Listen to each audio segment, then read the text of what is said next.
वह सबसे बड़ी संख्या बताओ जिससे 1128, 1537, 1834 तीन नंबर दे, इनको डिवाइड करने पर शेषफल के रूप में 7, 3 और 5 प्राप्त होता है। करो बच्चों, मैं आपको सोचने के लिए सवाल का टाइम दे रहा हूं। मैं बताऊं, नंबर सिस्टम का बहुत पॉपुलर क्वेश्चन है ये। नंबर सिस्टम का पढ़ने से पता नहीं चलेगा क्या करना है, लेकिन जिसने एक बार किया है वही जल्दी कर पाएगा। वेरी वेरी इंपॉर्टेंट सवाल।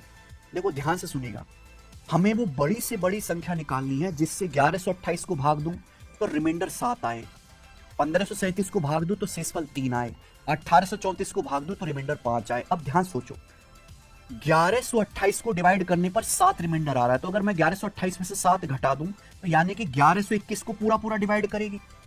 अगर किसी संख्या से जब 1537 को भाग करता हूं शेषफल 3 आता है, तो अगर 1537 में से 3 माइनस कर दूं यानी कि वो संख्या 1534 को पूरा पूरा डिवाइड करेगी। आप बोलोगे हाँ जी सर।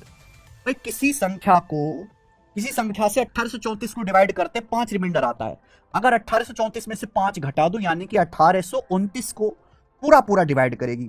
तो हमें वो संख्या निकालनी है, लेकिन बड़ी से बड़ी, वो सबसे बड़ी संख्या निकालनी है जो इन तीनों को पूरा डिवाइड करे, यानी कि इनका एचसीएफ। तो कुछ नहीं करना, हमें इनका एचसीएफ निकालना था बस, और कुछ नहीं करना मेरे भाई। ठीक है जी। अब यहां ऑप्शन से भी चेक कर सकते हैं। एचसीएफ निकालने का तरीका यह है कि मिनिमम डिफरेंस देखो आप, ये दोनों नंबर ज्यादा नजदीक है, इनका डिफरेंस क्या आ रहा भाई, 9 में से 4 गया 5, 12 में से 3 गया 9, और 17 में से 15 गया 295। यानी कि इनका एचसीएफ या तो 295 होगा या 295 का फैक्टर। 295 5 से कट रहा है कितनी बार मेरे भाई, 5 25 25, 4 5 राम 45, 59।